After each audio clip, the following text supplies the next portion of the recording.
Fair use. Copyright disclaimer under Section 107 of the Copyright Act of 1976. Allowance is made for fair use for purposes such as criticism, comment, news reporting, teaching, scholarship, education, and research. Fair use is a use permitted by copyright statute that might otherwise be infringing. Before we start the video, make sure to subscribe to my channel. I appreciate all the support I received from you. And as always, all the information in my videos is rumors taken from the internet or the street. I'm not saying the information is fact.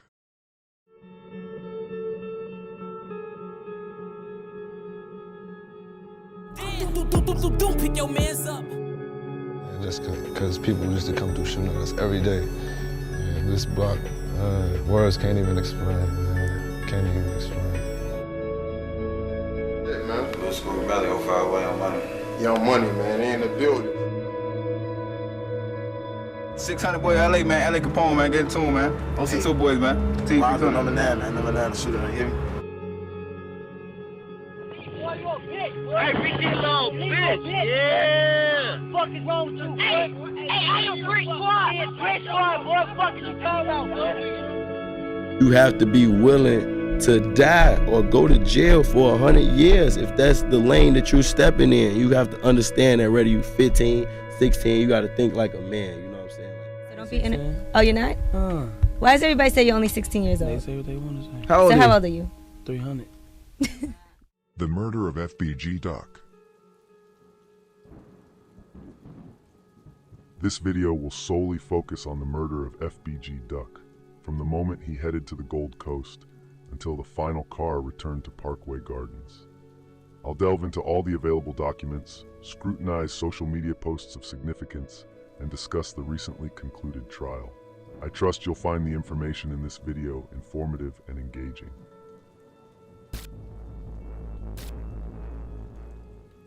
To begin with, I want to briefly tell you the background to all this.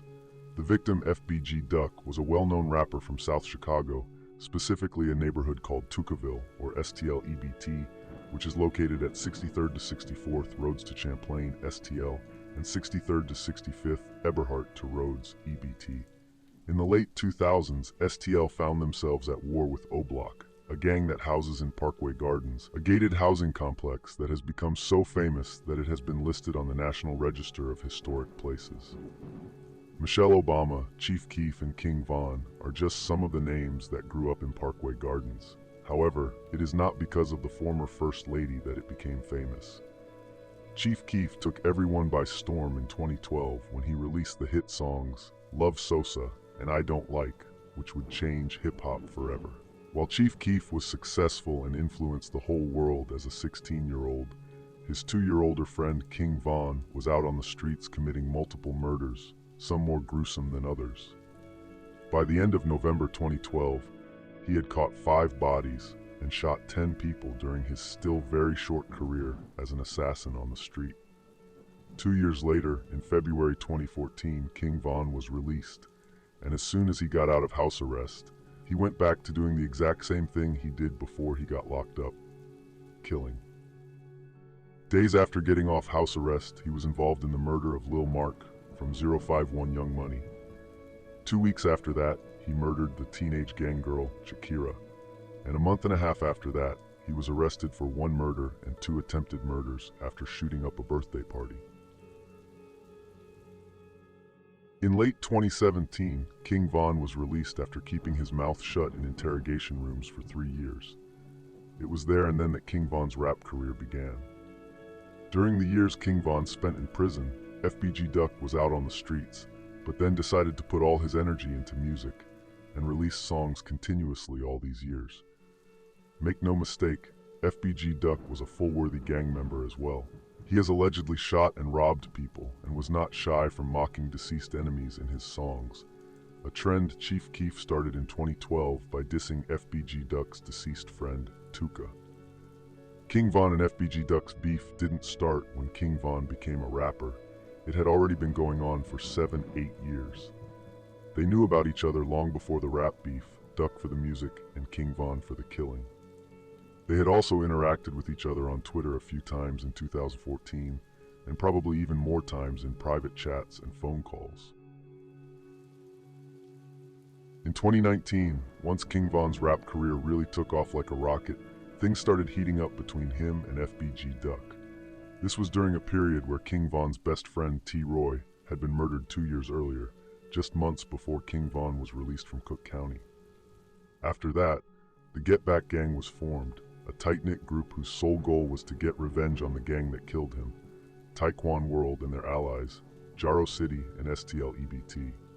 2 years later, in 2019, once King Von's rap career took off, Get Back Gang had killed multiple members, including TB, Poppy, FBG Duck's close friend GetRight, his cousin Kobe, as well as Duck's older brother Brick.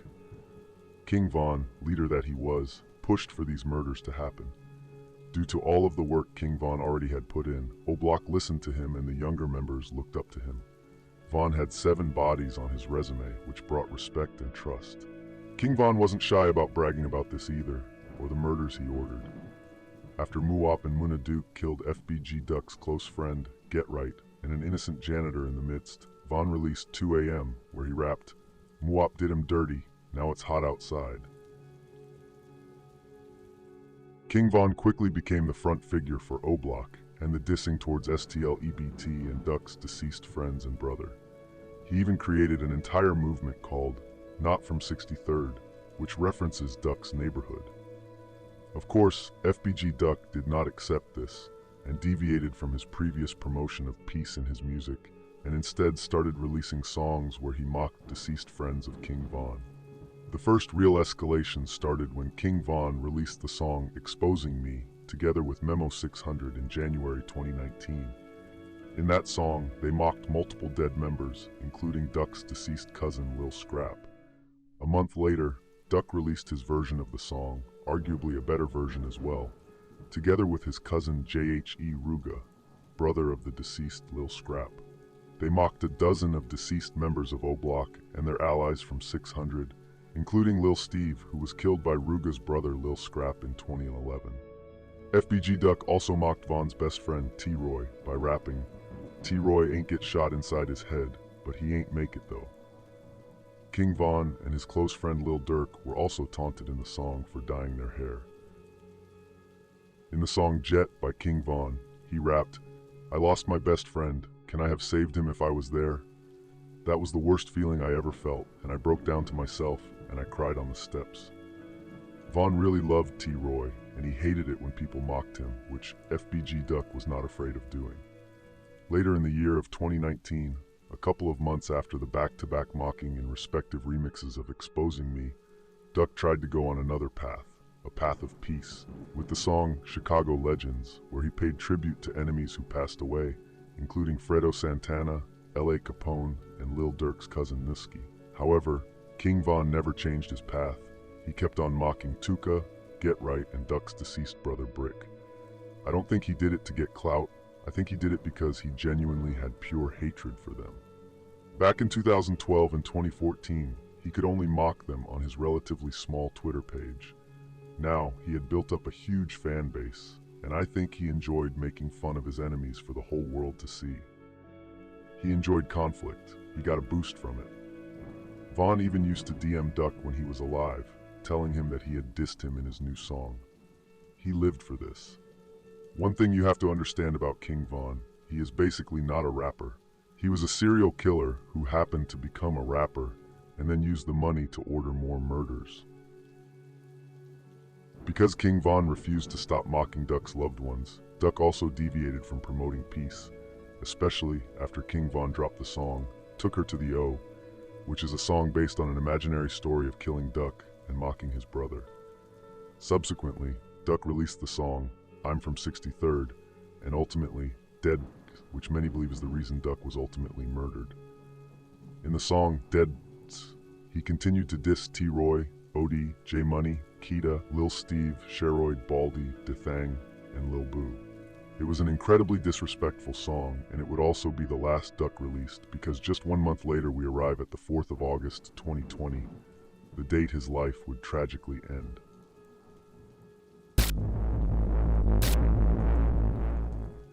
Before FBG Duck went to the Gold Coast, he first went to KFC.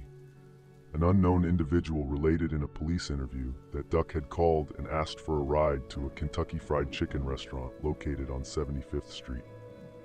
Duck went there accompanied by the unknown individual driving him. When they arrived, they parked the car, and about 5 minutes later, Duck got out of the car and instead jumped into another car driven by a female that had just pulled up. They drove off immediately. It was his girlfriend who picked him, and they drove to her residence. The person who stated this was also asked if Duck gave out his location to followers on social media at some point on the way to KFC. He didn't. Duck was very leery of letting people know of his whereabouts after receiving threats from opposing gang members in the drill rap scene. He answered. The interview then ended.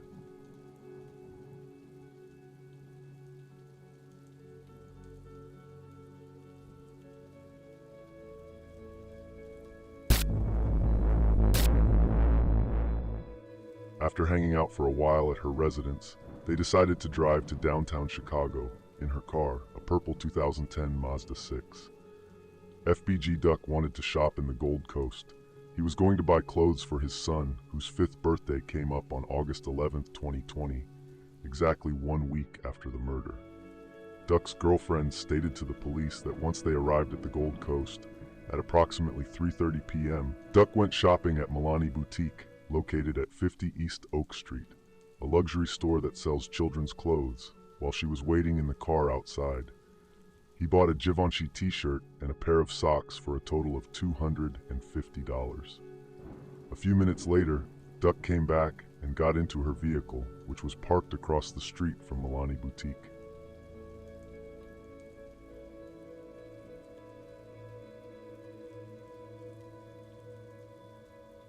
The Gold Coast is considered to be one of the more luxurious neighborhoods in Chicago, and the street Duck was located at is where all the luxurious restaurants, bars, hotels, and shops are located. On East Oak Street, you can find shops such as Tom Ford, Chanel, Jimmy Choo, Christian Louboutin, and of course Dolce & Gabbana, which Duck was standing in front of when the bullets started whizzing in the air. The reason why I tell you about this is so that you understand how unusual it is that a shooting, let alone murder, happens in this neighborhood and on this street. It is one of the most touristic areas in Chicago, and the city is dedicated to keeping the area safe from gang crime. It is simply not accepted that such events take place there. The Gold Coast neighborhood belongs to Chicago's near North Side community area. I compared the homicide rate in this entire community area to Inglewood, another community area, where gangs such as Lamron, Dipset, Wooga World, Brick Squad, and others are located. From the beginning of 2018 to this day, there have been 184 murders in Inglewood, compared to the near North Side's 42 murders. And this is the entire community area, not just East Oak Street. The only shootings I can find on East Oak Street are from the 4th of August 2020, FBG Duck, as well as a shootout a couple of weeks ago involving a police officer after intervening in a smash-and-grab coup. This data shows the rarity and how spectacular and bold the hit on FBG Duck really was.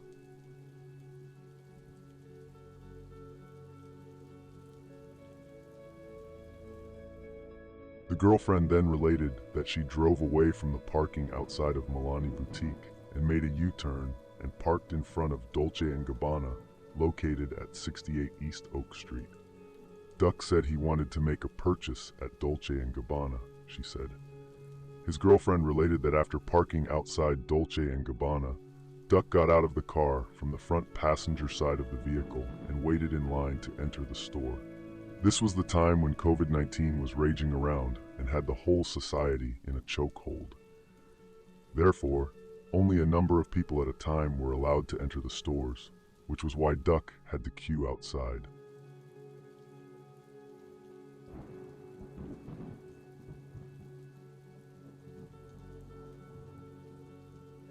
What they didn't know at this time was that someone had been watching them the entire time, ever since they left Milani Boutique. FBG Duck may have seen them, but without recognizing them. After a few minutes, a male, black, joined the queue behind Duck to Dolce & Gabbana. This man, who was called Day Day, would later be shot along with Duck, but survived.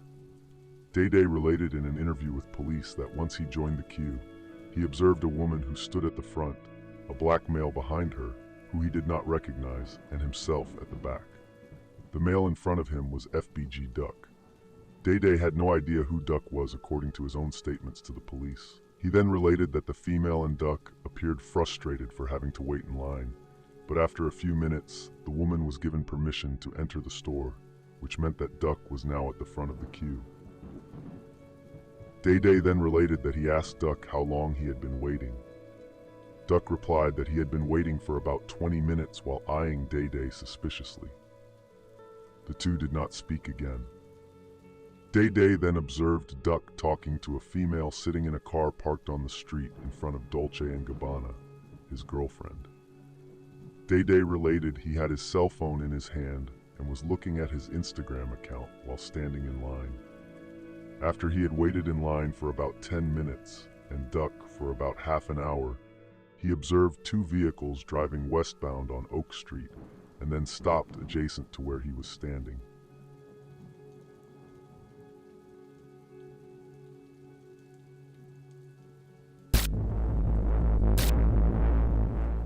Two other individuals who were moving around in the Gold Coast that day were Teezy from the set THF and Man from O-Block.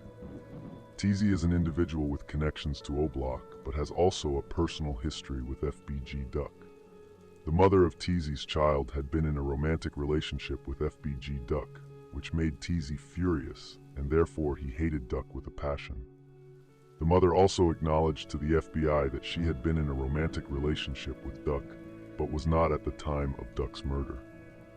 She also stated that she was heartbroken upon learning of Duck's death because she loved him. Another witness also stated that Teezy's animosity towards Duck was due to jealousy, stemming from Duck's previous relationship with his baby mother. Teezy and Man were the individuals who spotted Duck in the Milani boutique through the window. They then left the scene, but came back a couple of minutes later, both fitted with surgical masks, and actually went into the Milani boutique where Duck was shopping. Duck must have seen them both in the seemingly small store, but without recognizing their faces due to the masks. When Duck left the Milani boutique, Teezy actually followed him while he was on the phone with Dada from THF 46, a known killer and psychopath, who is now disowned by THF for killing one of their own, Gino, in January 2021. Teezy was standing outside of Milani as Duck got into his girlfriend's vehicle and pulled off, while he was reporting everything of interest to Dada. Here, Dada was actually smart.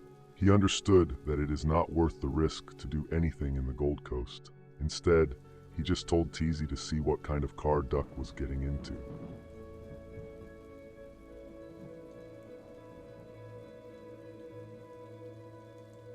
Immediately after this took place, Teezy and Man ran to a Moncler store located on 33 East Oak Street. Here's where it gets tricky.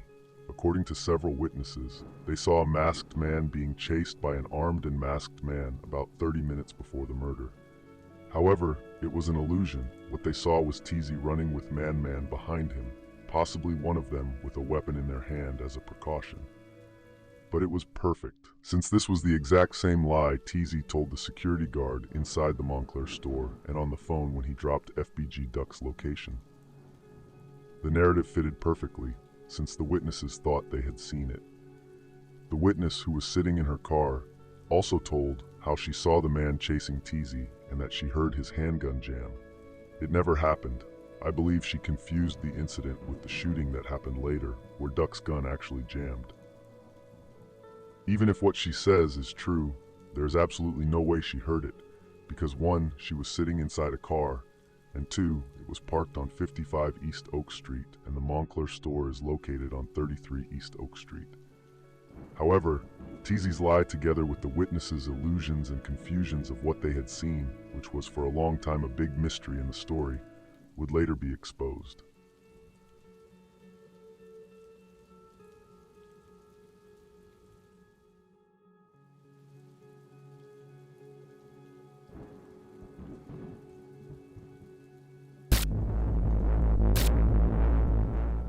Once inside the Moncler store, Teezy lied to the security officer and told him that he and his friend were being chased by a man with a gun, which the security officer later recounts in an interview with the police.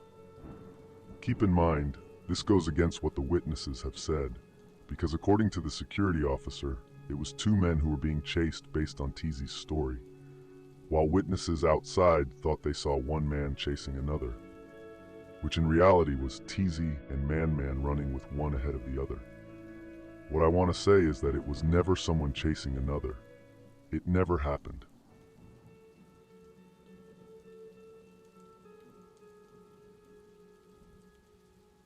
So what did Teezy get out of making this story up? Well, because inside the store, he called a number connected to Lil Durk's older and now deceased brother, C-Thang. In front of the security officer, Teezy was now on the phone, possibly with C-Thang, telling the exact same lie, that he was unarmed and in trouble, and that he had seen Duck, who then tried to kill him and sent people chasing him with guns, all kinds of lies, all to simply get shooters there as quickly as possible to kill Duck. Not because of O-Block's beef with him, but due to his own jealousy towards Duck.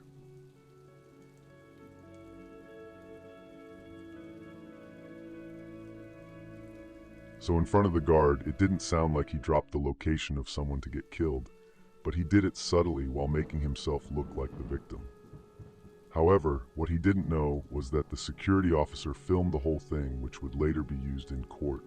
And on the film, you heard that the security officer asked Teezy if he was armed. The second Teezy answered, no. You saw how his weapon fell down along his leg. When it was shown in the trial, all five from O-Block looked at Teezy angrily. They now knew Teezy had been lying and that they had been played, all due to his jealousy towards Duck. Even Duck's mother, Lashina, ran out crying when she heard this. They couldn't believe it. The videotape was 6 minutes and 20 seconds in duration. I'm not saying this is all Teezy's fault. O-Block still chose to come. They wanted Duck badly, and I don't think they really cared about Teezy. But they did care about what the shot caller told them and the money that was on the line. But maybe it would have been a different story if Teezy hadn't lied. Maybe they would have thought twice.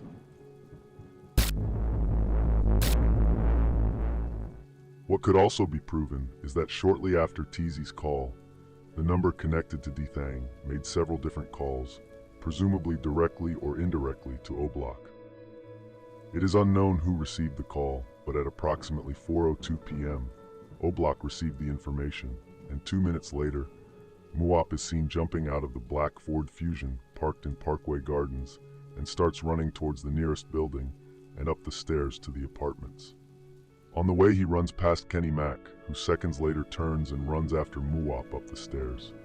2.5 minutes later, Muwop runs down the stairs dressed in a full black outfit, followed by C-Thang dressed in an Adidas track jacket, along with Kenny Mac dressed in a green t-shirt and C-Murda dressed in all black. Seconds later, Muwop was seen running out into the parking lot toward the black Ford Fusion, and first opened the rear left passenger door, but quickly closed it and got into the rear right passenger side, behind Zell Munna. Neither Los Munna nor Zell Munna was seen on the footage in the stairwell, nor getting into the car, nor was it shown when Kenny Mac, C-Murda, and C-Thang entered theirs. However, I'm sure the FBI have footage of that as well. Much of the surveillance footage still hasn't been released.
At exactly 4:06:45 p.m., the first car rolls out of Parkway Gardens, a gray Chrysler 300 containing 3 individuals, the driver Kenny Mack, the front right passenger C-Murda, and the rear right passenger C-Thang.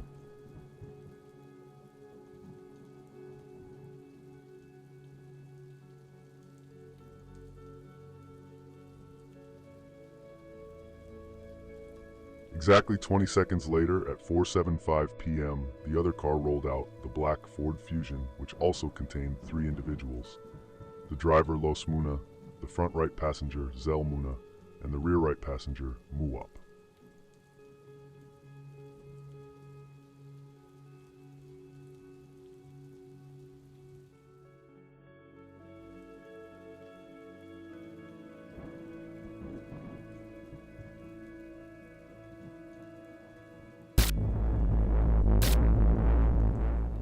The 2 cars could be followed by road cameras from O-Block all the way to the Gold Coast.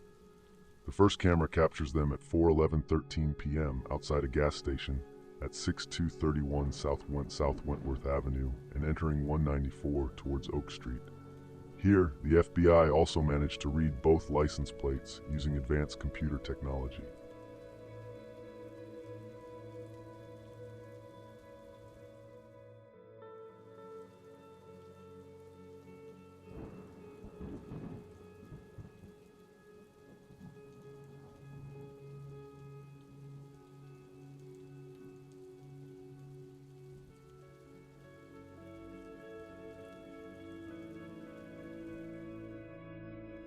The second camera captures them at 396 East Balboa Avenue, traveling northbound on LSD with the black Ford Fusion as the lead car.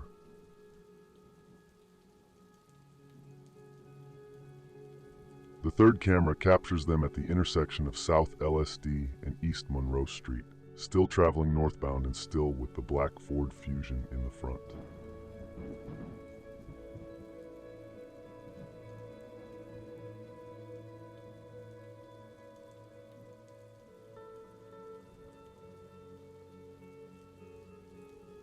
The fourth camera later captured them again, still traveling northbound on LSD, with the gray Chrysler 300 12 seconds behind the Ford Fusion.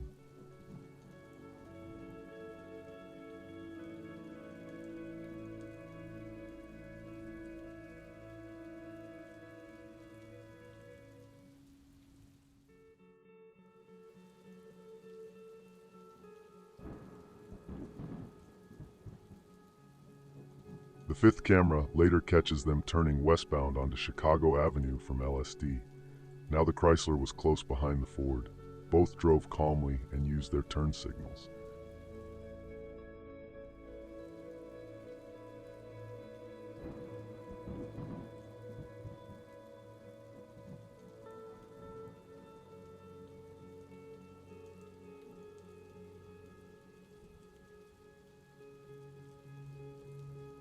The sixth camera later captures them on 220 East Chicago Avenue, still traveling westbound.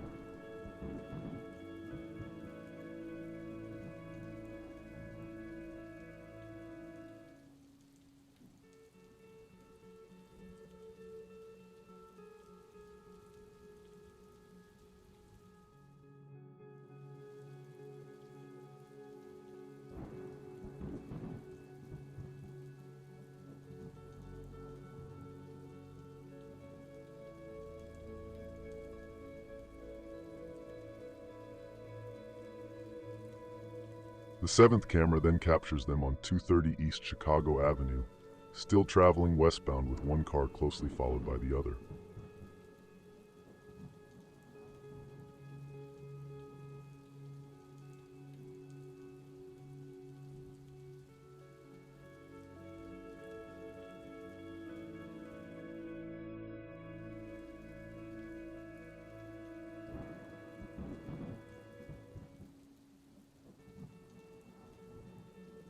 The eighth camera then captures them on 870 North LSD, now traveling northbound. The 2 vehicles containing 6 murderers are now only 2 minutes away from the destination.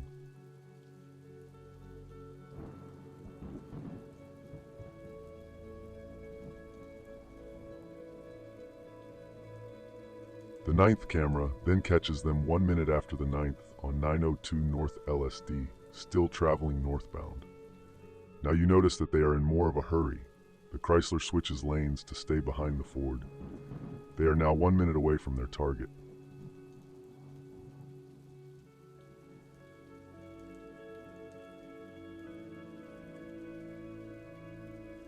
The 10th and penultimate camera now captures them on 984 North Michigan Avenue, traveling westbound on East LSD.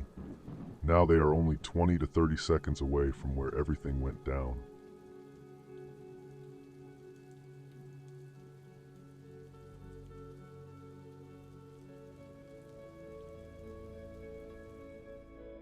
It is now that we jump back to Day Day's testimony.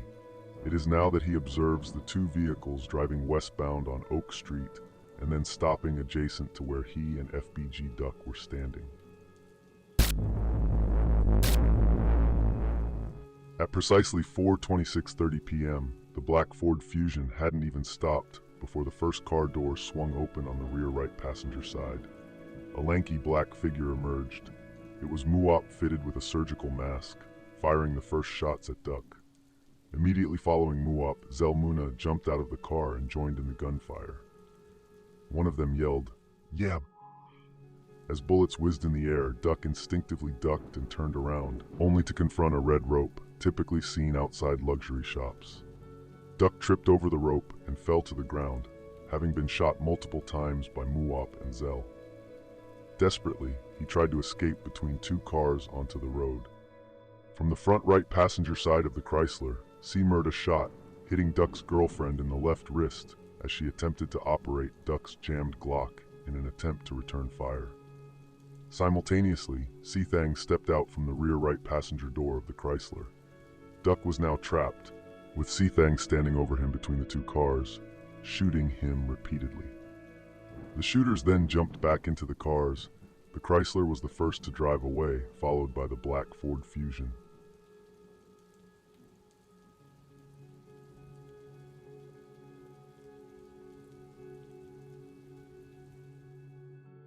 It was over in 15 seconds. Duck's girlfriend dashed from the car toward him, only to discover moments later that she too had been wounded, prompting her to scream in agony. Duck and his girlfriend weren't the sole victims of the shooting. Day Day, who was behind Duck in line, sustained 4 gunshot wounds to his upper body and legs.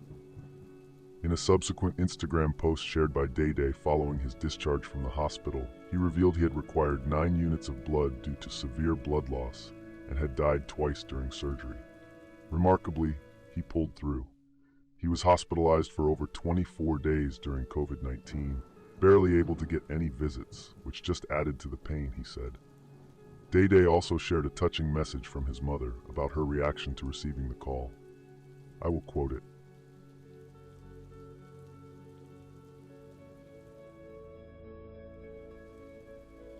"Yes, I was there when it happened. It was so chaotic that day. The hospital was on lockdown. Everything was cut off you. When I came to the room, they were giving stats, and at first I couldn't make out who you were because you were covered in blood. But they were trying to stop you from moving. Once I saw your face, I hit the floor and immediately started praying. They asked me if I know you. I responded yes. They started asking me so many questions that I couldn't answer. I wouldn't leave you until they stabilize you. But they kept saying you weren't going to make it. Oh my God, you don't know how hard I prayed for you. I never told a soul. But just know you had a prayer warrior by your side."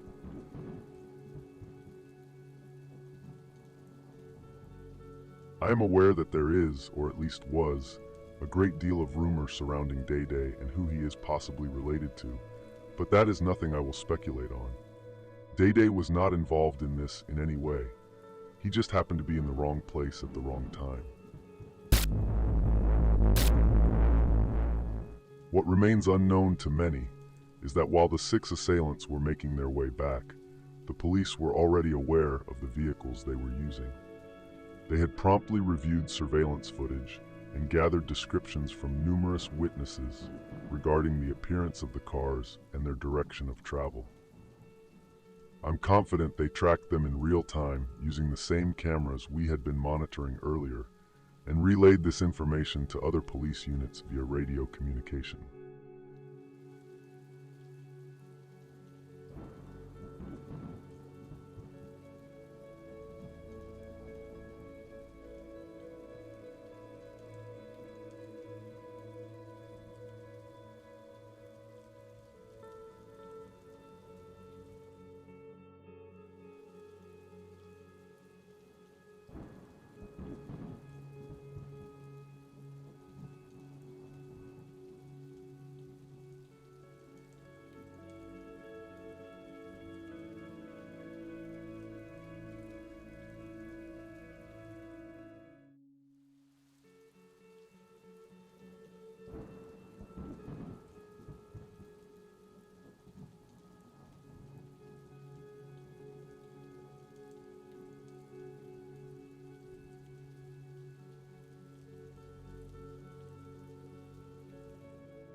My belief stems from the footage later captured by the camera at O-Block, which we had been monitoring earlier.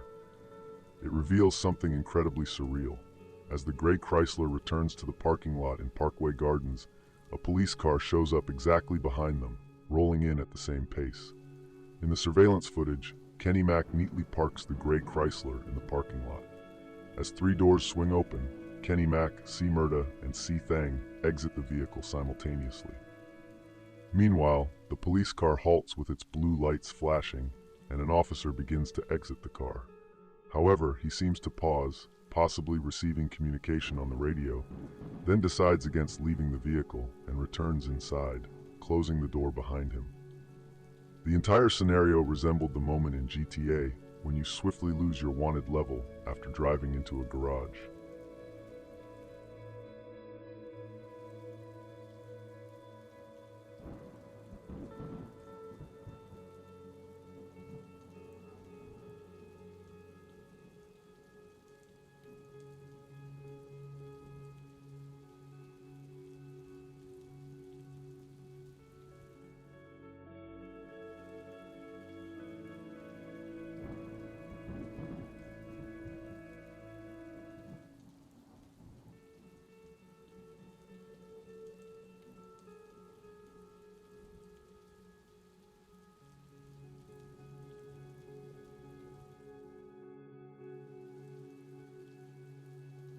I think the police officer was instructed over the radio not to intervene.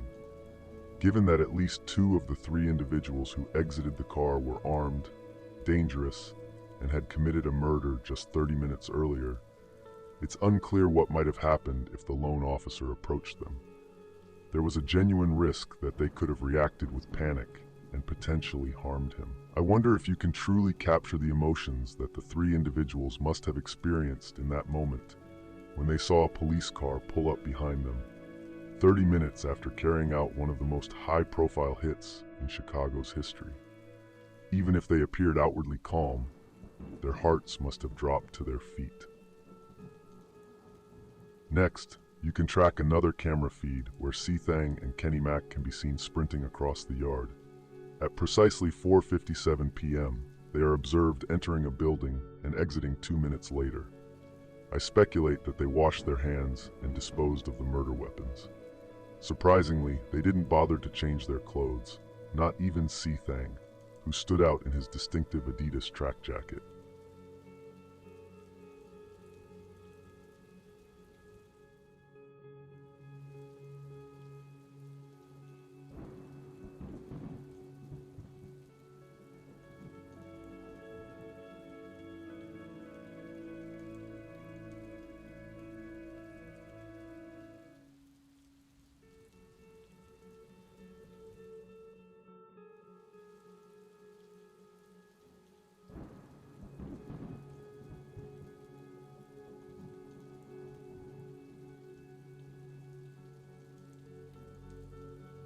Next, a camera captures C-Murda running upstairs and entering the building, but he doesn't come back out.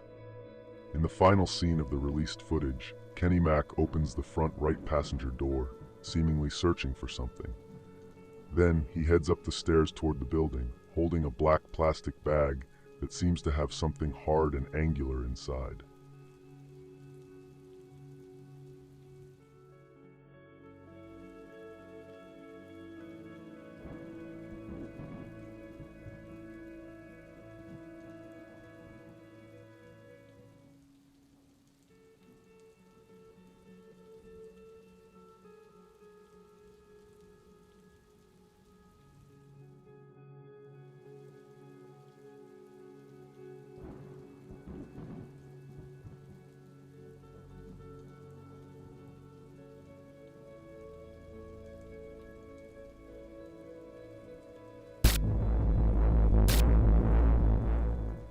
As the two cars involved in the shooting were driving back toward Parkway Gardens, FBG Duck laid on the ground, waiting for medical help. Duck had gunshot wounds to the chest, back, neck, arms, and legs, and had 21 holes in his body after being shot 16 times. According to the girlfriend herself, Duck, while laying on the ground, had told her to call the police. Once police arrived at the scene and approached Duck, they asked him where he had been shot. He answered, "I'm shot everywhere. I'm shot everywhere." As FBG Duck lay on the ground, bleeding and in motion, the police made no effort to assist him. It seemed as though they were treating both Duck and Day Day as if they were already deceased. The situation was surreal to witness. Despite the presence of 24 police officers cordoning off the area, none of them took action to aid the two individuals on the ground who were evidently still alive. They didn't even attempt to apply pressure to their wounds. Duck's girlfriend was the only one who received assistance. They applied a tourniquet to her wrist. As per the police scanner, 3 ambulances were requested, one approaching from Rush on Oak Street and the others from Michigan. At 4:42 p.m., 2 ambulances transported Duck and Day Day to Northwestern Hospital, just 5 minutes away from the scene. Subsequently, there was a delay before Duck was admitted for surgery. In total, approximately 40 minutes passed from the shooting to Duck undergoing surgery in ER room 176. Another interesting detail is that both victims' hands were covered with bags, presumably to preserve any evidence related to the jammed gun that had been kicked away from Duck after the shooting by a security officer employed at Dolce & Gabbana. I can't help but think that if the person involved were a politician, a businessman, or white for that matter, the response from the police, ambulance services, EMS, and doctors would have been a lot quicker. No matter their looks, race, criminal history, or any other factor, the primary focus should always be on aiding and rescuing the injured. At precisely 7:20 p.m., about 3 hours after the shooting, Duck's mother was notified that Duck had been declared deceased at 5:06 p.m. during surgery, around 50 minutes after the incident. Yet I believe Duck's mother received the news prior to that. However, 7:20 p.m. stands as the formal and official time as per the police investigation.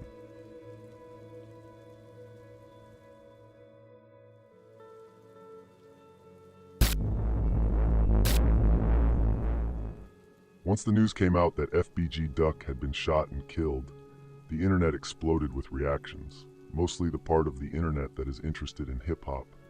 But because of the location of the shooting and the victim, the news also reached to other large parts of the internet, especially those interested in true crime.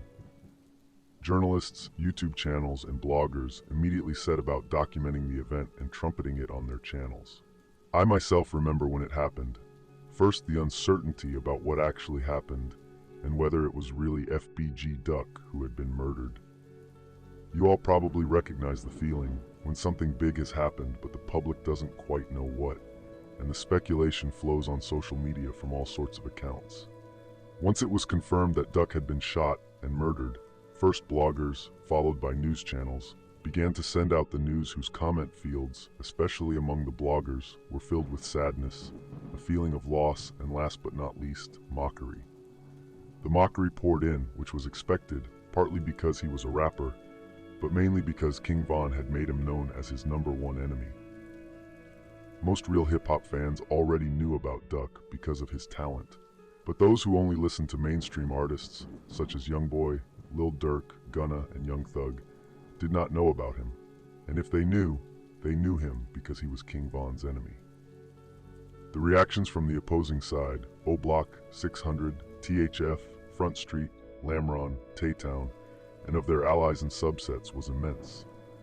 Those not involved in the assassination did not stop themselves from mocking FBG Duck. Even rappers and gang members outside of Chicago, whose idols are the members of O Block and 600, mocked Duck.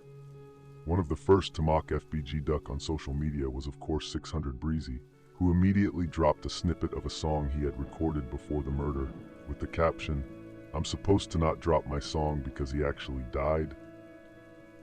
Breezy later dropped the song and music video the day after the murder. In the song, which is called Stop Playin', he rapped, "You fat, them diss songs gon' get you f***ing shot. You took a few already, next time, your ass in a box." This song, which was intended as a response to FBG Duck's song Dead B***s, becomes almost scary when you know it was probably recorded weeks before the murder, especially with that last line. He also uploaded a story of the snippet where he wrote, "I spoke that shot into existence, huh?"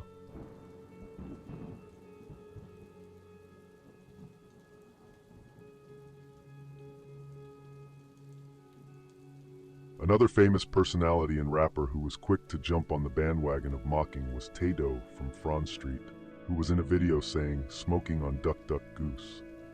Chief Keef was also in the video smiling but quickly got away from the camera. Taydo uploaded several other videos on his Instagram where he dissed Duck. Another famous member, Muwop from NLMB Glow Gang, was quick to go on Instagram to mock Duck. He stated in the video that he usually don't diss the dead, and that he hates people that do it. But due to the fact that Duck used to diss Capo from NLMB, he stated that Duck deserved it, and that he wished he was there to smack him while he was bleeding out on the ground.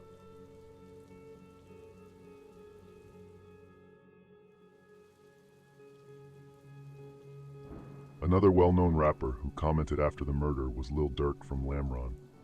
However, his post wasn't a mockery. He simply uploaded a tweet that said, "R.I.P. Newski." However, later on, Lil Durk has mocked Duck in several songs, which we will discuss in more detail shortly.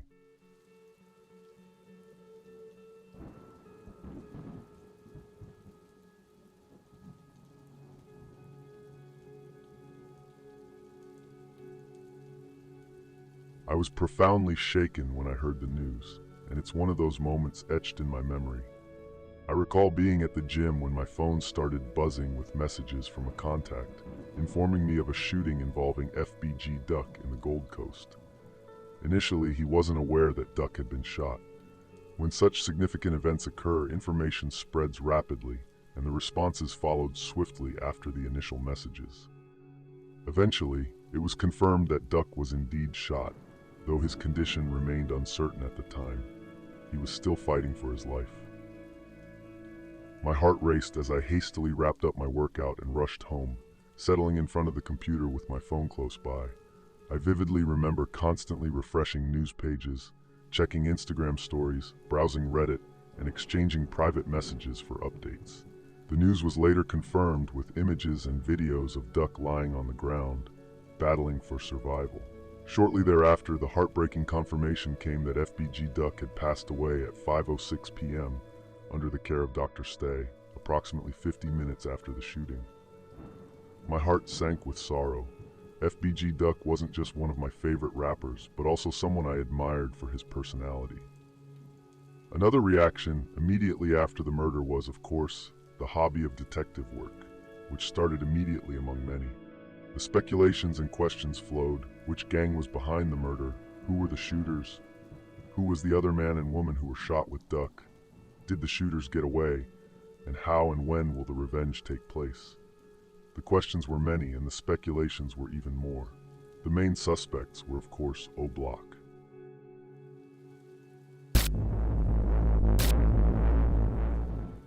Immediately after the murder, the Chicago Police Department issued an urgent safety alert. Posters were immediately put up in the area around mainly O Block and St. Lawrence, but also other parts of the city, expressing concern over possible citywide gang war in retaliation for the Gold Coast shooting of FBG Duck. The public was told to be careful, and teenagers and young adults were warned to stay inside whenever possible and to avoid routes between King Drive and Cottage Grove south of 47th and north of 79th Street if possible. The risk for an immediate retaliation was high, and the residents who happened to live in the risk areas were afraid. In the coming days after the murder, several posts were published on social media from members of Jarrow City, STL, EBT, Taekwon World, hinting about revenge coming.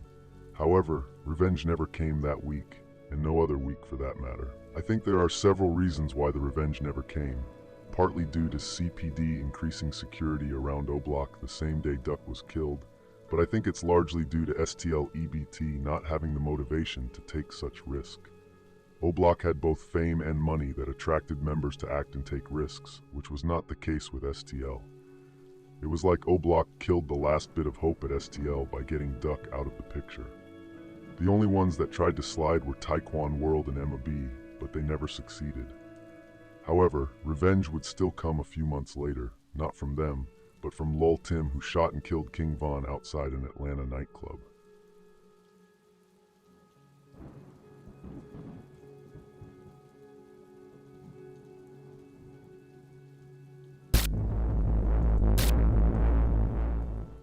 King Von has never been shy about bragging about his own kills, nor those that his friends have carried out for him.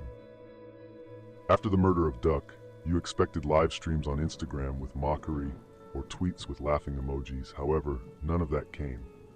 One in particular that King Von loved to mention was Muwop, one of those closest to him and the only one who tried to help him the night he died. According to the investigation conducted by the FBI, Muwop has carried out several murders for O Block. I myself have information that he was present or involved in the murder of TB, GetRight, and the innocent janitor, and of course FBG Duck. King Von loved him and trusted him with his life. In the song 2 AM, which we talked about earlier, he mentioned him. In the song Down Me, he rapped, "Duke and Muwop shoot something, got 250s, they 100, which is a reference to the murder of GetRight. I can't be alone in thinking that King Von and O Block really tried to keep a low profile after the murder and not brag about it on the internet, at least not too obviously. They couldn't hold back completely, but subtly tried to claim the kill and let the whole world know it was them. And the longer time went by, the bolder they became. Another incident occurred when King Von and Muwop were at the airport. Von was live streaming on Instagram while interacting with a fan. He then directed the camera towards Muwop and said, "This Muwop, he's wild, he's got all type of bodies." This Muwop, he crazy, he got all type of bodies. No, just play.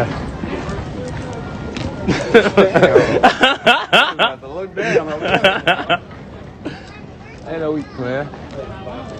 Just hours after the murder, King Von sent out a tweet, an emoji depicting a goat, which is a clear hint of the message he wanted to get across. The next day, he also released a song with Lil Durk, All These People. The song and music video were already recorded before the murder, so there were no references in the lyrics, but the fact that they released it the next day is a clear reference to the message they wanted to get out. All eyes were on them, and of course they wanted to use that opportunity to release a song. A month after the murder, King Von mentioned Duck for the first time in a public context. He sent out 2 tweets. The first one read, "Me and Duck settled our differences right before he passed. We were talking about bringing everybody together as a whole and changing the community for the better. I'm still gonna stand on that. Every step on the way I'm gonna be thinking of you, even though you dissed my dead homies and family." The second tweet read, "King Von featuring FBG Duck. I was gonna hold this to my album, but if you want it, I'm gonna drop it today, or hold it and put Durk on it too." Both of these tweets were clear mockery and foolery. He was just trolling. I don't even think the goal was to throw off the FBI, he just wanted to troll. That is what you have to expect from a man who went out of his way to be featured and interviewed in a documentary about a girl he had killed, without the production team knowing they interviewed the actual killer.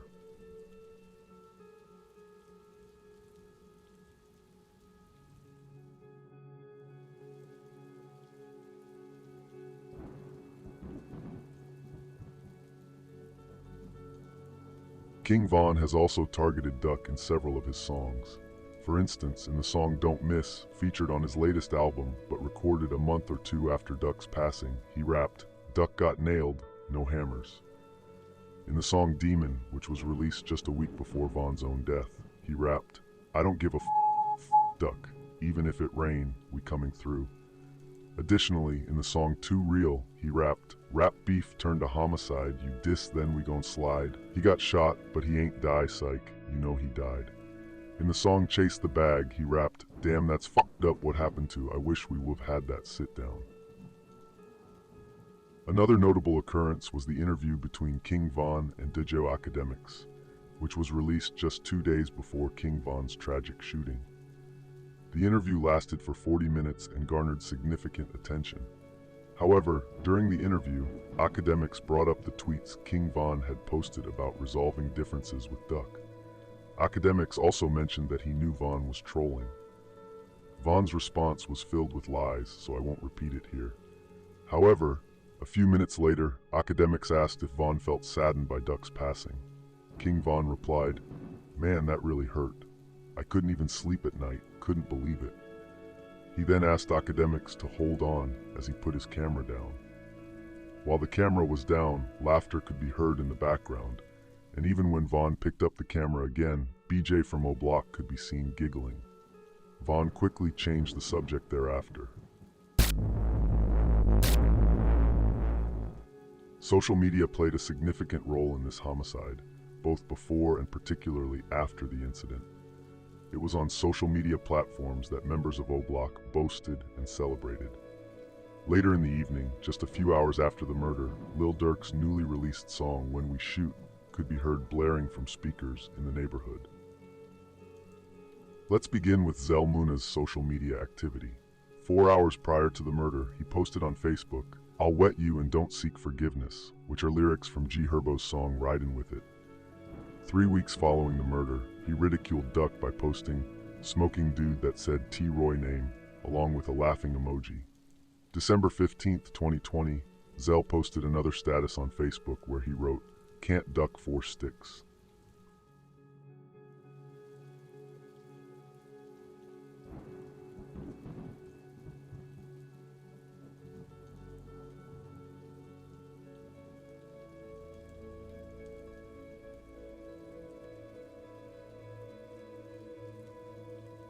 C-Thang often went live on Instagram, where he insulted Duck. Many times, fans commented accusing him of killing Duck, leading C-Thang to promptly end the live stream. He also shared a couple of disrespectful posts, including one where he wrote Duck on a picture of a blunt alongside names of other deceased enemies.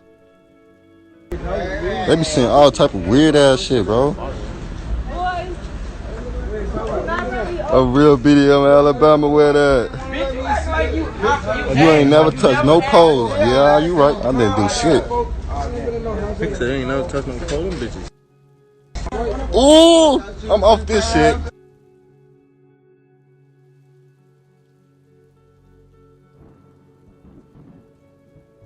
Munna maintained a relatively low profile on social media, but even he shared occasional posts that could be linked to the murder. For instance, just a month after the incident, he posted a picture on Instagram alongside Zell Munna with the caption, "I think people forgot, when you beef, you gotta do some killing."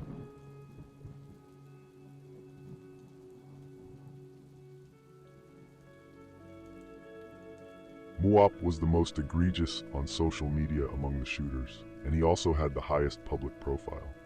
On December 18th, 2020, he released his first song, Vet, using the same beat that JHE Ruga used in his song For Duck, which came out 2 months prior. In his song, Muwop rapped lines like, "The way I shoot shot, it got you grabbing for your chest," and "Face masks, case closed, gotta get them pesos." The choice of beat was a clear way to troll both Ruga and Duck. Later in 2021, Muwop uploaded a snippet on Instagram where he wrote and rapped, "Dude from 63rd couldn't get back up." The story was actually shown in the documents and was used as evidence.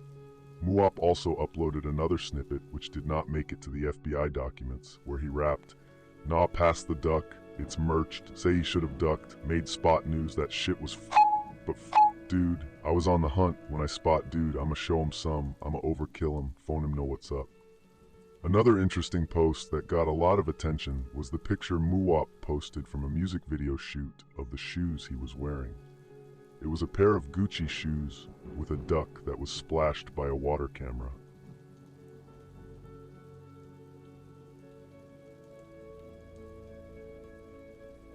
Not long after the murder, Big Wani was in a live stream together with BCR Measle, where they argued back and forth and where Wani said, "My homies stood over your homie." Vaughn was also mocking Duck on Instagram just a week or so after the murder, where he said, "Ain't no more FB," followed by a smile. Ain't no more FB. He's lit. Then of course I also have to mention the video where Boss Top is interviewed by Panda Boy Productions. In the interview he is asked if he knew Duck. He replied, "I didn't know him like that. All I know, don't say that shit about T-Roy," or "rest in peace," followed by a laugh. However, I think this video has received a little too much attention. I don't think it played a particularly big role in the investigation.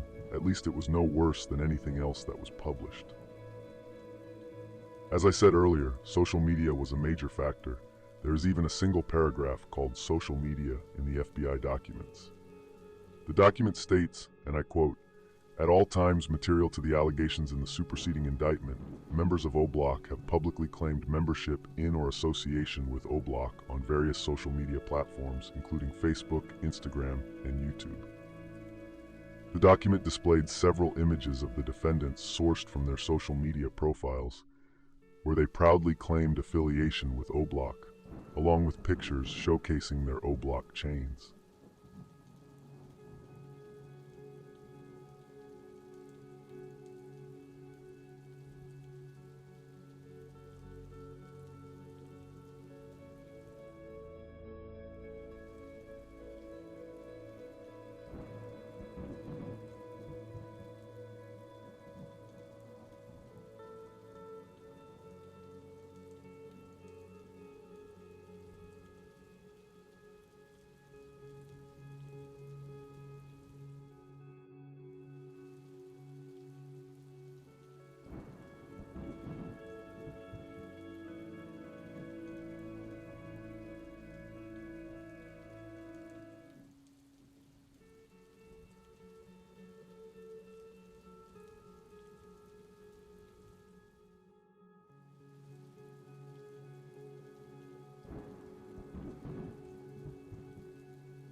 After a couple of months after Duck's murder, people began to doubt that it was O-Block who was behind it.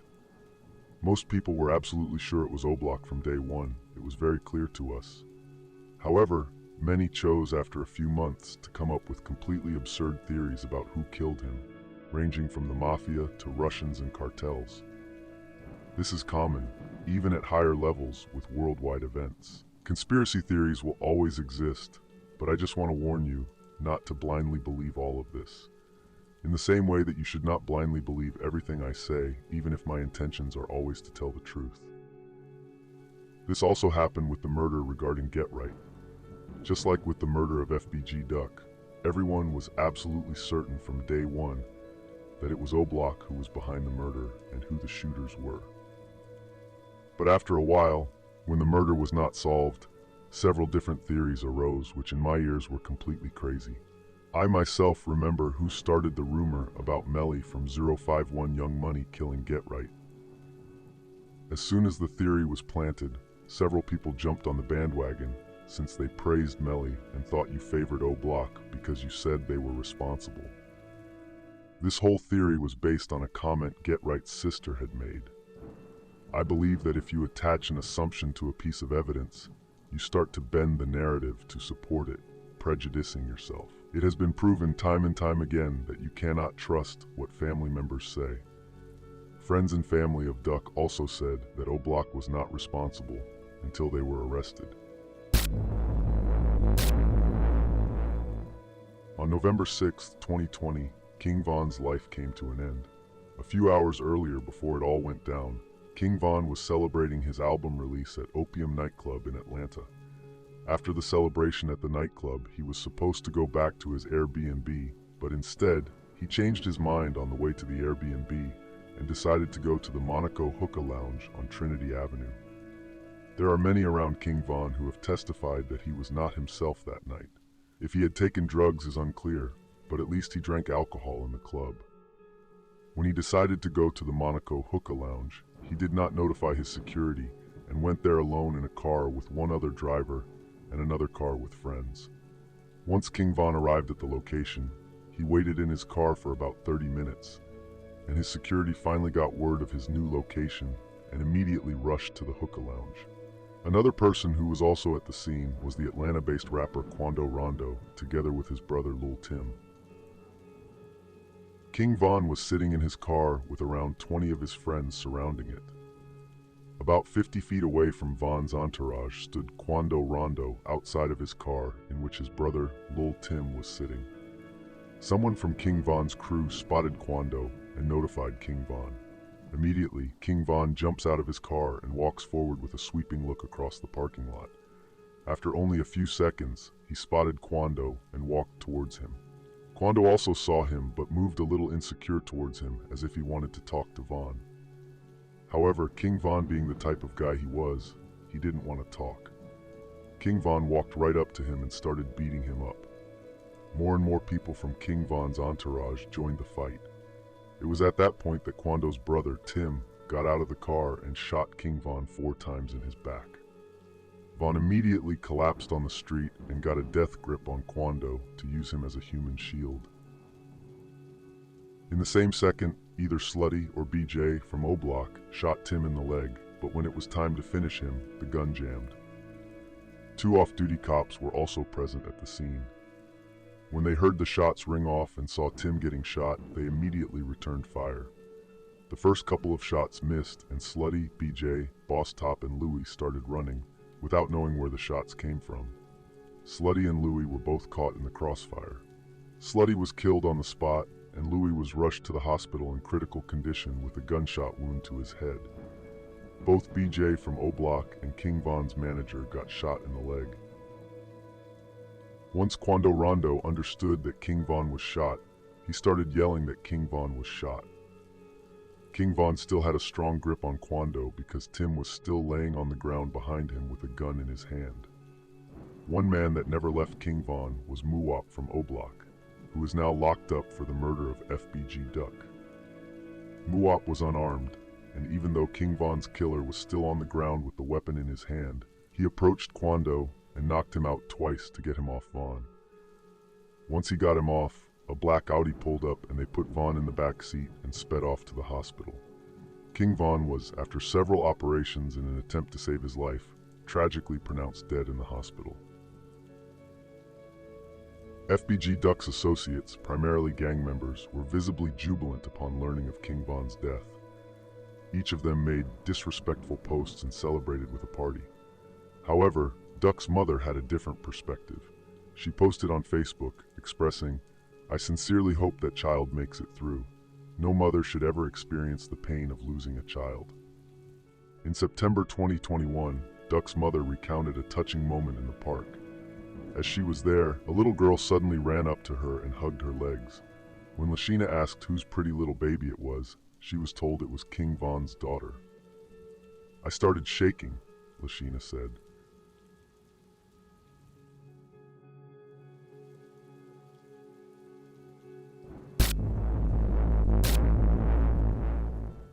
On December 23, 2020, 2 days before Christmas, C-Thang, Zell, and Big One dropped a song together. I believe this was the first song C-Thang and Zell did. The song was called Jump Out, and in the text they hinted several times about their involvement in the murder of Duck. Keep in mind, this was only 5 months after the murder, which proves how bold they became over time. C-Thang opened up by rapping, "Man down, no ambulance, his ass died, his mama crying, don't give no fuck, we still sliding, and we got the low, better not be dangling cause it's a go, time to up the score, hit him 9 times, long live Jado." Munna followed up that line by rapping, "We ducking from the cops, another body drop." The release of this song by Zell and C-Thang indicated their involvement. While Big Woney was already established as a rapper, neither C-Thang nor Zell had previously released any music. It's one of those subtle shifts that's difficult to articulate, but when a prominent member is killed, especially among the younger ones, you often see a surge in confidence and status, particularly on social media. You could immediately sense a change in C-Thang and Zell's status. They weren't just ordinary members anymore. They had elevated to a new level. It's hard to put into words, but after following the scene for so long, you pick up on these things, often by observing how respected shooters adjust their behavior towards them. The same transformation occurred with Muwop after the incident in 2018. He garnered more attention, carried himself differently, and even gained mention in King Von's songs, which isn't something given lightly. This phenomenon is widespread across all sets in the city and mirrors the hierarchical structure seen in the military. Later, on April 2021, Muwop dropped the song For Real, where he rapped, "Gotta wear all black when it's time to do a drill. Keep a 10 with a switch, man, this fuck is not concealed. I'll shoot this fuck in public. Give a fuck about how they feel. And when I merch it, you know I catch it. We hopped out, it was that."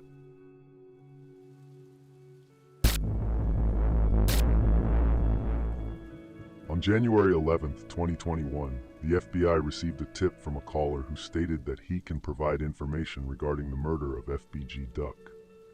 The caller, who is known as Trench's News on YouTube, invited the FBI over to his residence where the interview took place.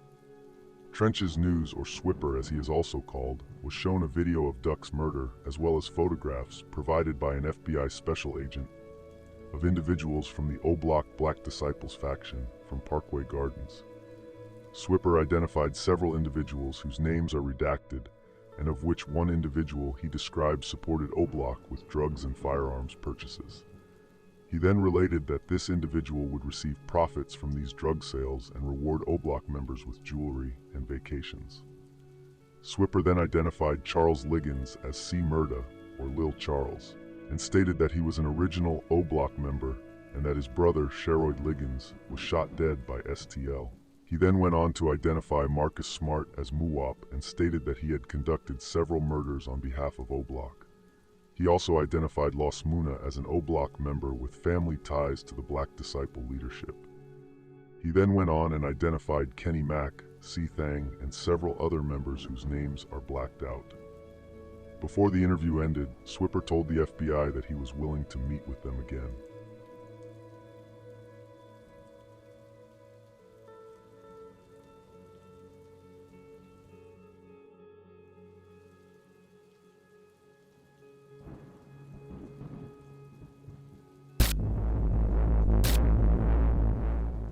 On August 24, 2021, Zell Munna tragically ended his own life by shooting himself in the chest. While there's much speculation about why, I believe it's not just one factor but a combination. Factors could include his relationship issues, the loss of friends and family over the years, living in poverty, the impact of Duck's murder, and perhaps the awareness that he was being monitored by the FBI. Zell Munna's final status read, "My head everywhere." Zell was listed in the FBI documents as one of the shooters, but could not be prosecuted for obvious reasons.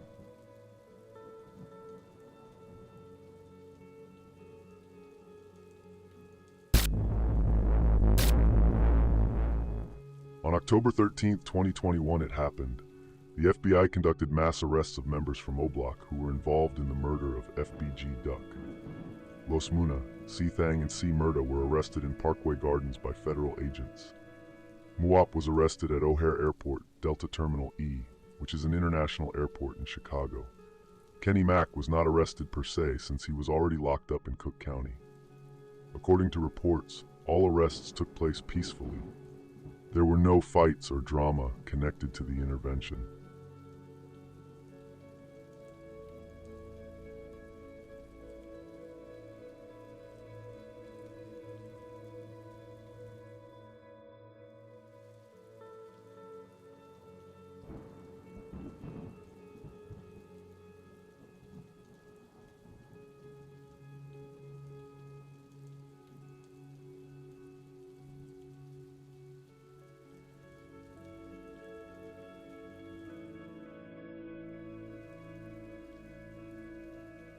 I also want to mention one more thing about Kenny Mac's previous charges before he got arrested for Duck's murder. Kenny was on bail at the time of the murder awaiting trial in a 2019 case that involved 9 weapons-related felony charges, including multiple counts of being a felon in possession of a firearm while on parole. That parole, which he was also on at the time of the Duck's murder, was for armed robbery, state records show. He had been in jail since February 21st, 2021, the day Cook County prosecutors charged him with murdering a man and shooting 2 women in Dolton. Prosecutors said during a bond hearing that Kenny and another gunman opened fire on 31-year-old Lorenzo Moore and a van the 2 women were sitting in after a confrontation at a makeshift club. Moore's body had 27 bullet holes. Soon after the arrests, Duck's mother, Lashina, went live on Instagram and announced that the FBI had apprehended the individuals responsible for her son's murder. She shared her mixed emotions, expressing both happiness and sadness, and tears welled up as she spoke. The reactions following the FBI's arrests of the defendants were immense. It was the moment everyone had been anticipating. While there wasn't a great shock regarding the identities involved, as all the names had been leaked earlier by internet sleuths who traced the cars used in the murder, it was still unsettling to see the names officially documented as the ones responsible for FBG Duck's death. Bloggers and various YouTube channels, including myself, swiftly shared the news, leading to widespread dissemination. Additionally, newspapers such as CBS News and Chicago Sun-Times published multiple articles about the murder and the arrests. Upon seeing the names, I wasn't surprised, but it was nonetheless eerie to realize that I had correctly identified 3 out of 4 shooters. This revelation irked many who had accused me of lying when I released the video back in November 2020.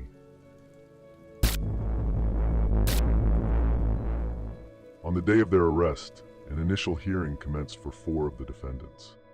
Prosecutors pushed for all 4 to be held without bond, citing them as threats to the community, with a high risk of fleeing and potentially facing the death penalty. All 4 defendants pleaded not guilty and attempted to present themselves as innocent and non-threatening by claiming to hold regular 9-to-5 jobs.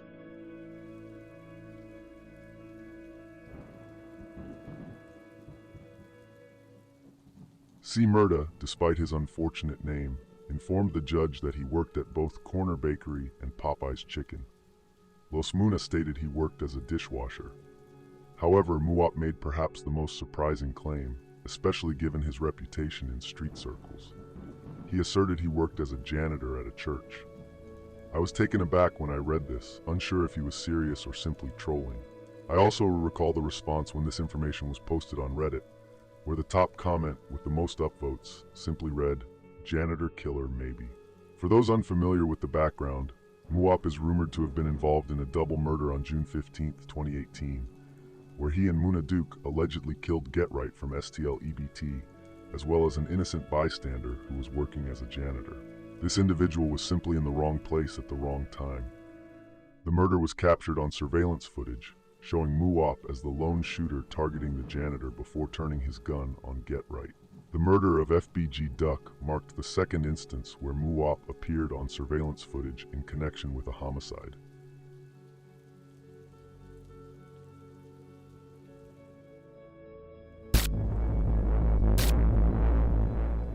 On April 10, 2023, Ralph Turpin, also known as Teezy or Tall, was apprehended by the FBI in connection with the FBG Duck murder case. As previously mentioned, Teezy was identified as the individual who, along with Man from O-Block, disclosed Duck's whereabouts. Moments after the shooting, Teezy ventured outside and walked up the street to inspect the scene. A witness later reported to the police that she saw 2 individuals walking, with one of them speaking on the phone and remarking, "He didn't even notice me." These individuals were identified as Teezy and Man.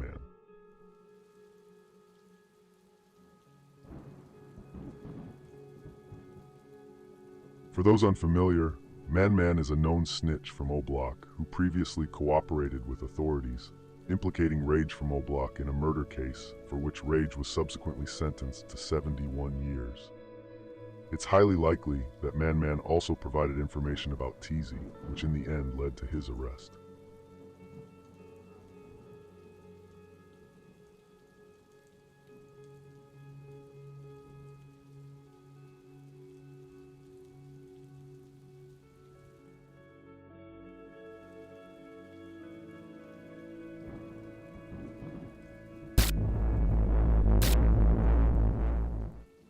Between August 4th, 2020 and October 13th, 2021, the FBI allowed the involved members to remain free while gathering evidence.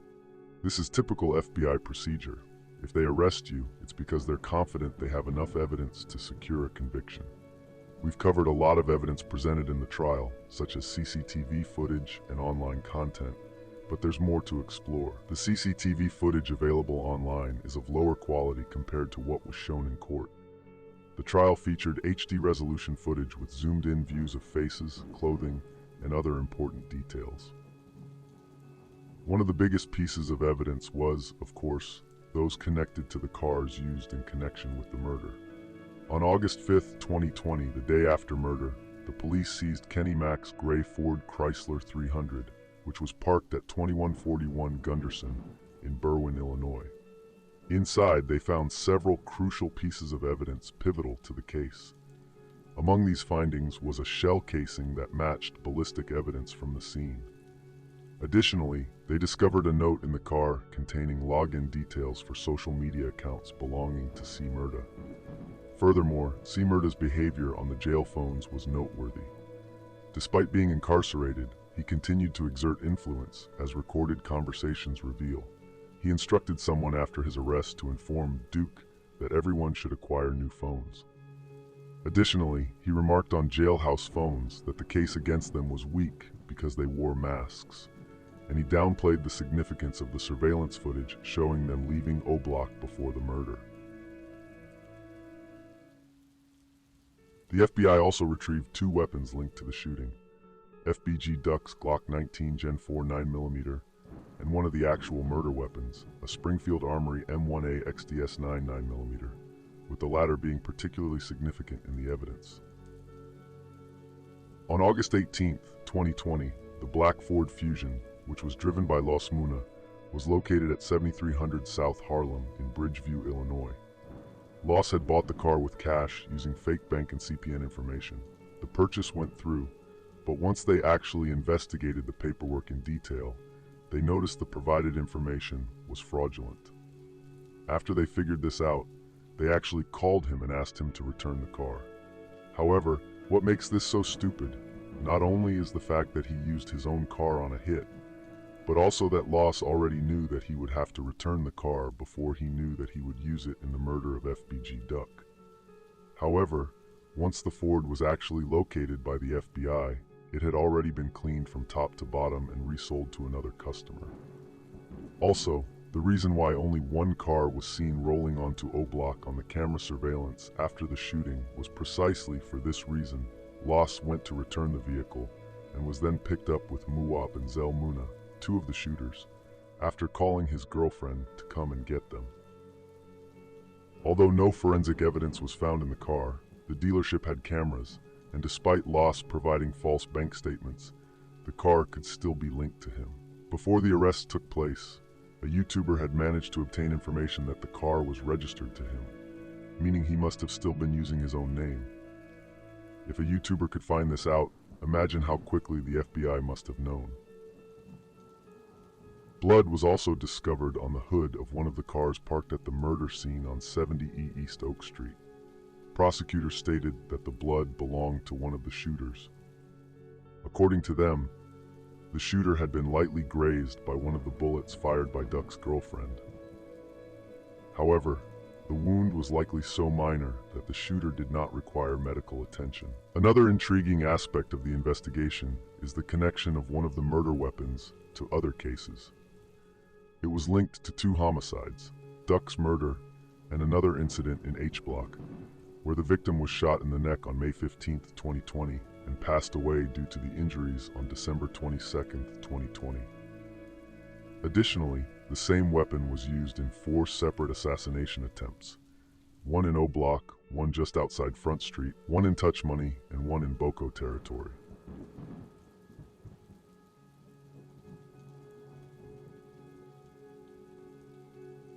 Another significant aspect of the evidence was Kenny Mac's numerous blunders, which, combined with Teezy's involvement, led to the downfall of all 6 individuals. On August 4, 2020, Kenny Mac was actively texting another individual while en route to the Gold Coast to carry out the murder. He instructed this person to hold off on returning a gun because they were, in his words, on duck right now. After the murder, he also directed the same individual to check Spot News and sent an Instagram post about Duck's murder. Kenny Mac notably used his own car in the crime, the Chrysler 300 registered to him. This prompted what seems to be a family member to message him saying, "I know you ain't take your car to go do this shit." He responded, "Unsend that shit." However, the situation worsened as the day after the murder, Kenny's Chrysler 300 was seized by the police. Over the next 2 days, Kenny had his girlfriend call the detective handling the case numerous times in an attempt to retrieve the car. She made at least 12 calls, asking questions before ultimately giving up. Kenny even called himself, pretending to be someone else while speaking to detectives.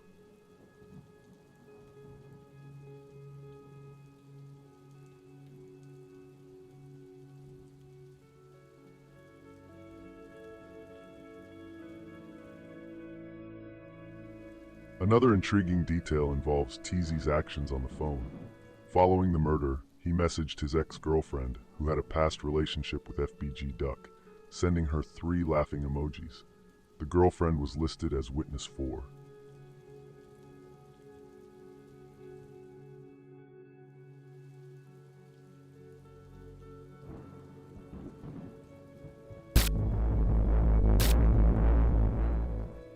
Many speculate about Lil Durk's potential involvement in the murder.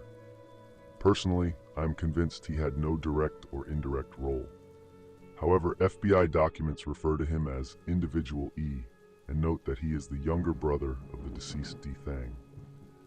The documents also mention that multiple witnesses will testify to Individual E's high-ranking position within the Black Disciples and his affiliation with the O-Block-aligned Black Disciple faction, Lamron, during the period relevant to the superseding indictment. In the time since FBG Duck's murder, Lil Durk has mocked him in numerous songs. In the song, Should've Ducked, he rapped, "Ain't no quick run to the store, they pop out, fire you up, I told my PO through the gate that I get high as f***. She asked me how high do I get, I told her high as duck." In another song, Still Trappin', featuring King Von, he rapped, "Bro slide with a COVID mask," and "Goose goose, he overgassed." The FBI is undoubtedly aware of Lil Durk's association with O-Block. However, whether this connection could result in an indictment remains uncertain in my view, unless new evidence emerges. Durk likely has been involved in other incidents, particularly concerning seeking retribution for his brother's death and supplying firearms to the block. Only time will reveal what lies ahead. After being detained by the FBI for nearly a year, they finally scheduled a trial date, October 3rd, 2023. The FBI had 4 informants assisting them with the case: Trenches News, Man from O-Block, FBG Buddha from STL EBT, and 1 additional unidentified individual. I'm sure the FBI also had other members who provided information, especially one who was interviewed as early as August 18, 2020, just 2 weeks after the murder. On the day before August 17th, the FBI informed detectives that an individual, whose name is blacked out, was in Chicago police custody at the 005 district for an unlawful use of a weapon arrest. The FBI related to the detectives that this individual had pertinent information in regards to the murder of FBG Duck. The next day, 2 detectives interviewed this individual who related that Duck was creating rap music that disrespected deceased Black Disciple members. The individual then stated that King Von, whose name is redacted, offered $50,000 as a reward for anyone who killed Duck. He then related that King Von increased the reward to $100,000. After the murder, he told that King Von purchased custom-made necklaces for O-Block BDs responsible for the murder of Duck. He also stated that Kenny did not want a necklace since he was a Dipset GD.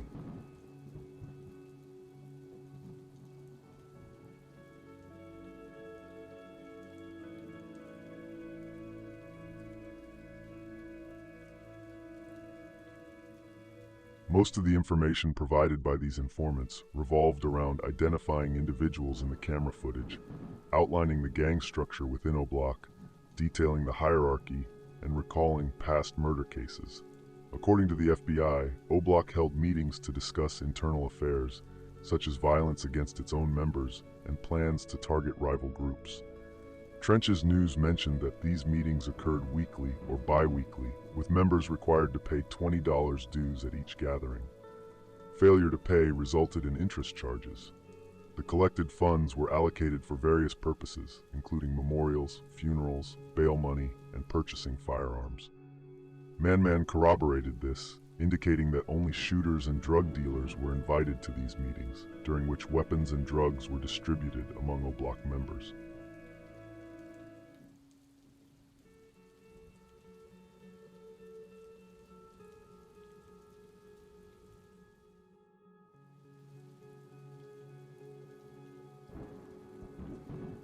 The FBI received intel indicating that O-Block enforced strict rules, with members facing consequences, such as organized beatings, for violating them.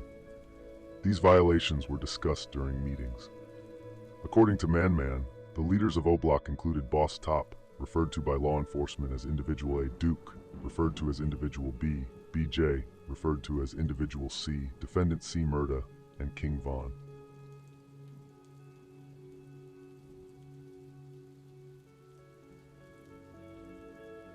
The most intriguing information from the informants pertained to past murder cases.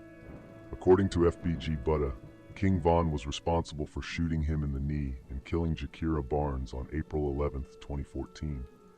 He also recounted witnessing the murder of his friend Dale from STL EBT on December 3, 2011, saying T-Roy and D-Rose were responsible. Additionally, the document mentioned the murder of Reezy from O-Block in August 2010, although the details were redacted. Similarly, the murder of Shiroid, linked to STL, was discussed. King Von's song Crazy Story was referenced, albeit with much of the context redacted, suggesting it's based on a true incident. Notably, the documents mentioned GetRight, although all surrounding details were redacted. The fact that his name is written down in this investigation says a lot.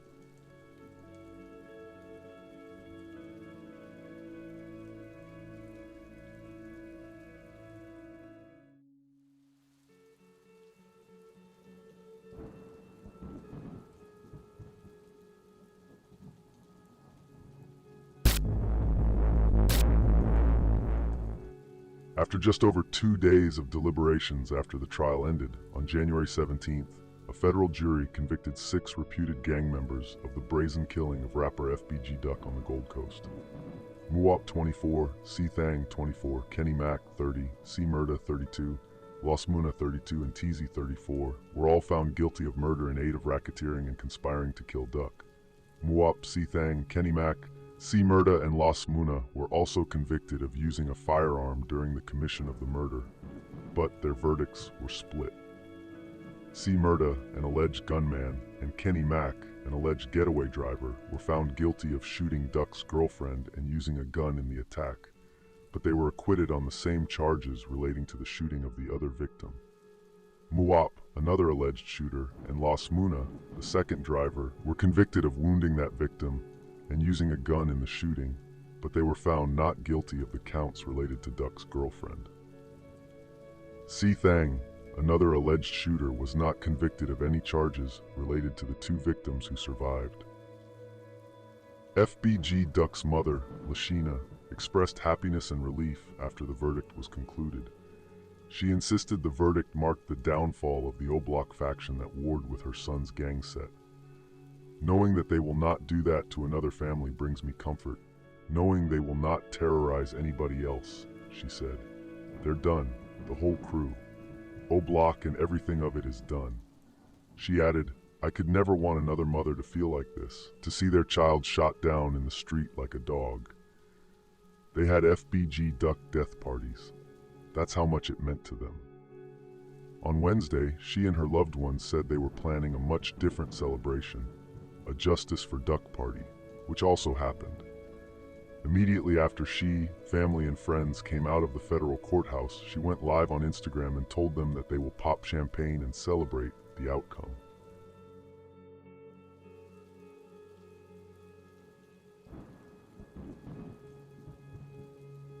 Recently, Duck's mother issued a new statement, revealing that the police have identified 2 suspects in the murder of her other son Brick and his cousin Kobe, and assured that arrests will follow. My guess is Cap and the now deceased Mikado, both are actually already confirmed to have been involved. Duck's mother has stated that Cap was implicated in the murder, and recently the family was informed by detectives that the other offender recently died, meaning Mikado.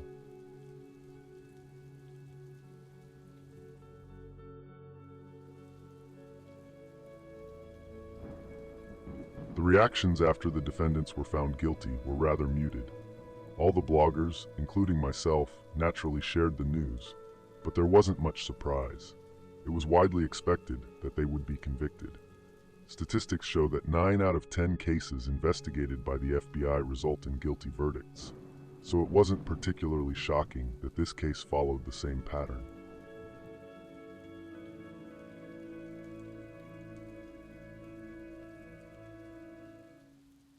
Charles Liggins, also known as C-Murda, will get his sentence on August 6, 2024.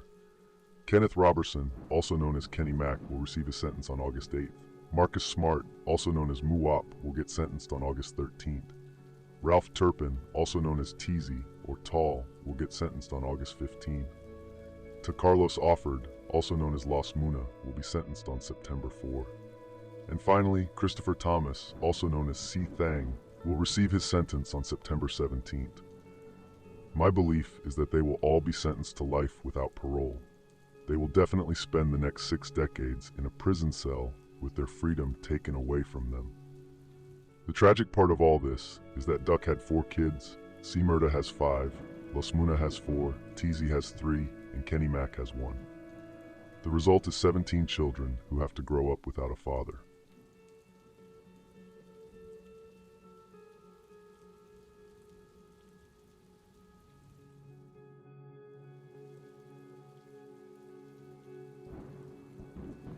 Thank you for watching this video. I hope you liked it. Don't forget to like, comment, and subscribe.